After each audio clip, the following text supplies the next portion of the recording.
जय श्री कृष्ण। श्रीमद् भागवत गीता चौथों अध्याय ज्ञान कर्म संन्यास योग। श्री भगवान चयो मां योग जो ज्ञान विवसावन मतलब सूर्य देव खे ॾिनो।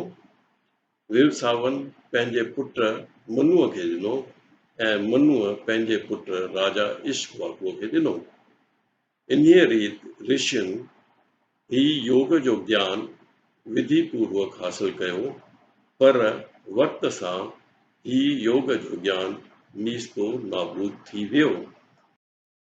अॼु मां तोखे ॾेई रहियो आहियां ही प्राचीन योग विद्या जो ज्ञान।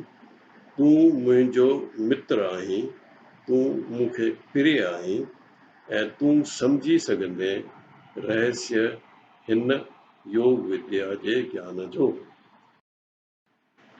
अर्जुन चयो सृष्टिअ जी शुरूआत में सूर्य देव जो जनम थियो हो।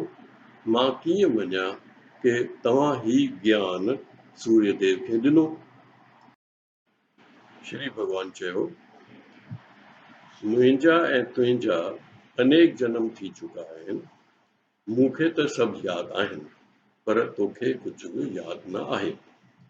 मां जनम ऐं विनाश रहित सभिनी जो ईश्वर आहियां ऐं मां पंहिंजी प्रकृतिअ खे वस करे योग माया सां प्रकट थींदो आहियां।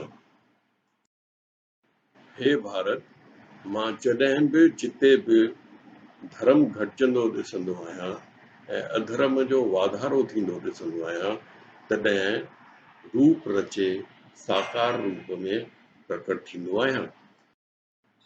मां संतनि जे उद्धार ऐं पापियुनि जे विनाश जे लाइ प्रकट थींदो आहियां ऐं युग युग में धर्म जी स्थापना लाइ मां ईंदो आहियां। जेको मुंहिंजो अहिड़ो जनम ऐं कर्म गुण जो स्वरूप ॼाणंदो आहे, उहो शरीर छॾे जनम न वठी मुंहिंजे सनातन धाम खे प्राप्त थींदो आहे।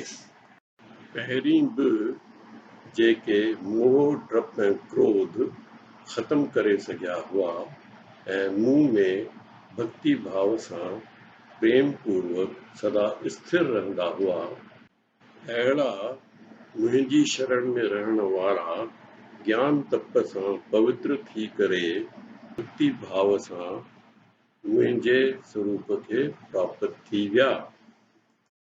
हे अर्जुन, जेको मुंहिंजी भक्ति जहिड़े भाव सां कंदो आहे, ओहिड़ी मात्रा में मां उन्हनि खे सहयोग ॾींदो आहियां, छो त उहे हर तरह सां मुंहिंजे मार्ग ते हलण जी कोशिश कनि था।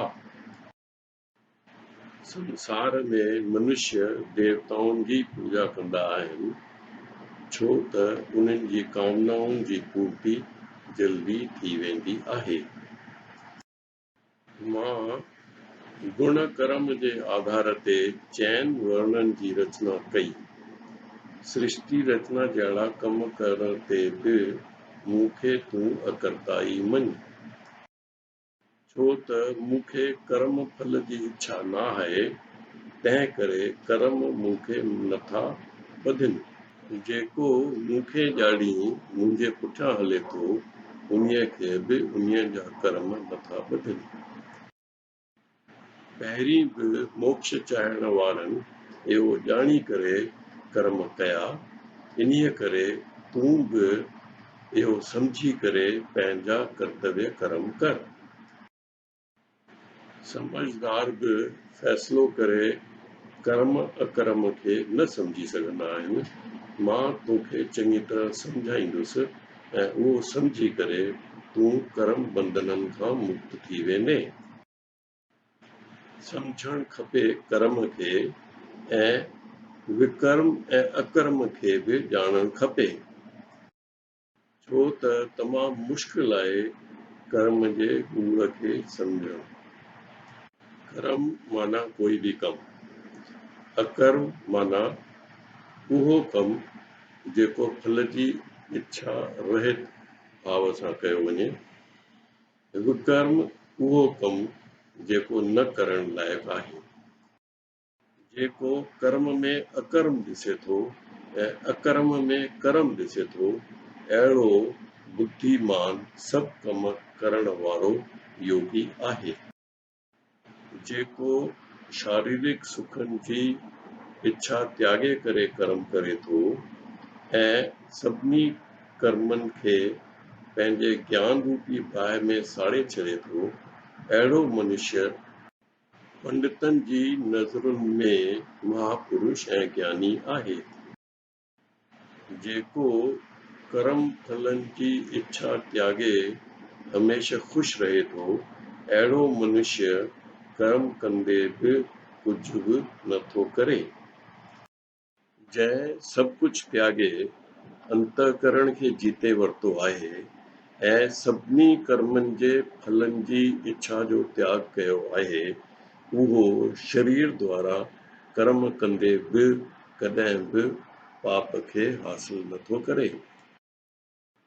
जेको बिना इच्छा जे पंहिंजो पाण मिलण वारे लाभ में संतुष्ट रहे थो ऐं सुख दुख राग द्वेष खुशी शोक ऐं ईर्ष्या रहित रहे थो ऐं मन हुनजो स्थिर रहे थो, अहिड़ो मनुष्य कर्म कंदे बि कर्म बंधननि सां ॿधिजे नथो।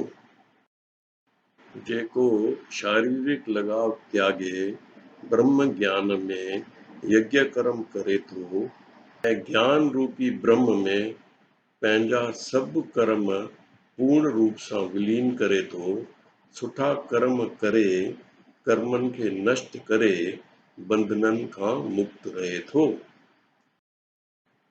जेको रूहानी भाव सां अग्नि यज्ञ में आहुति अर्पण करे थो, सभु कुझु भॻवान जे रूप में ॾिसी भॻवान खे हासिल करे थो।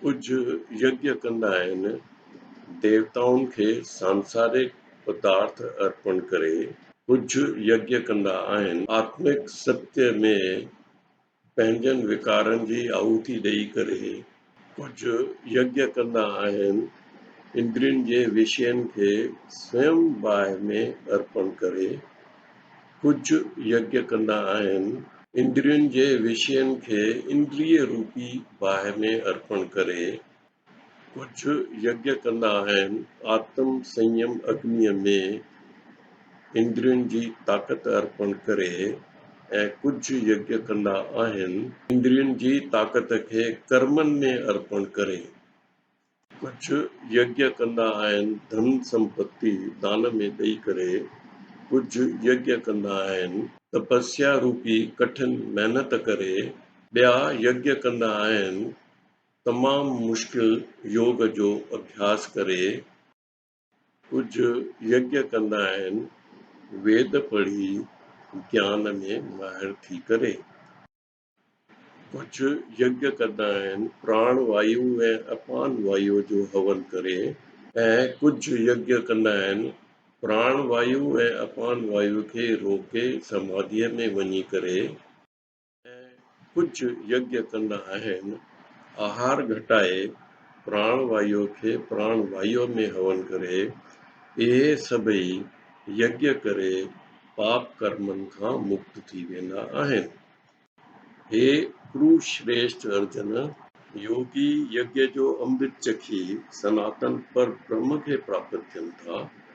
आम माण्हू जेके यज्ञ नथा कनि, उहे जीवन में सुखी नथा रही सघनि, उहे ॿिए जीवन में कीअं सुखी रही सघंदा? वेदनि में घणेई यज्ञ ॾिना विया आहिनि विस्तार सां, सभई यज्ञ थियनि था कर्म सां, तूं उहे यज्ञ करे मुक्त थी वेंदे कर्म बंधननि खां। धन दौलत सां कयल यज्ञ खां श्रेष्ठ आहे ज्ञान यज्ञ, पर कर्म यज्ञ पूर्ण रूप सां मिली वेंदो आहे ब्रह्म ज्ञान में।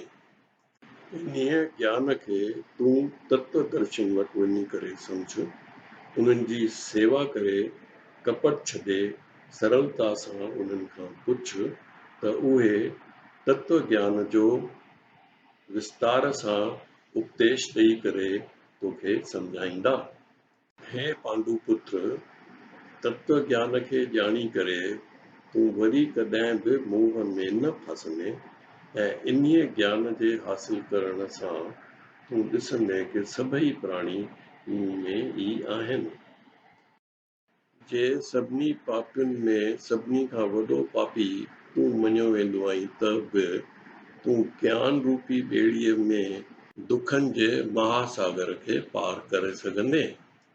हे अर्जुन, जीअं अग्नि साड़े छॾींदी आहे काठियुनि खे, तीअं ई ज्ञान जी अग्नि साड़े छॾींदी आहे कर्म फलनि खे।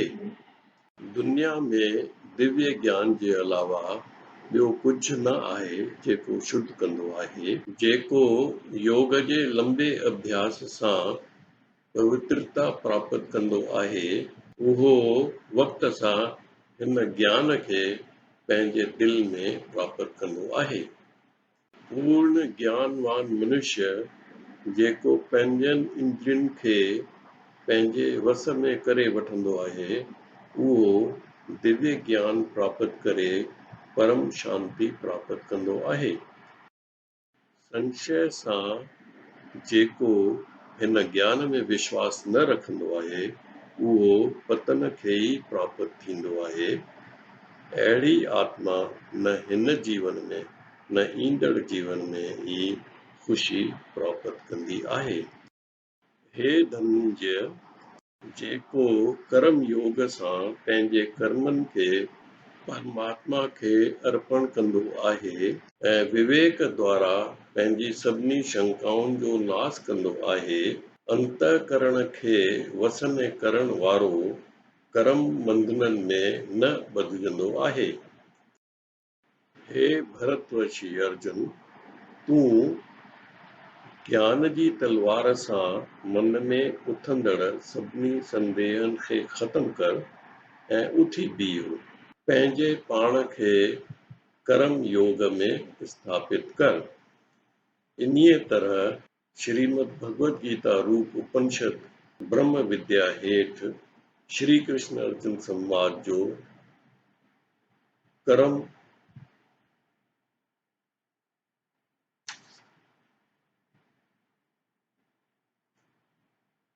ज्ञान कर्म संन्यास योग नाले वारो चोथों अध्याय पूरो थियो।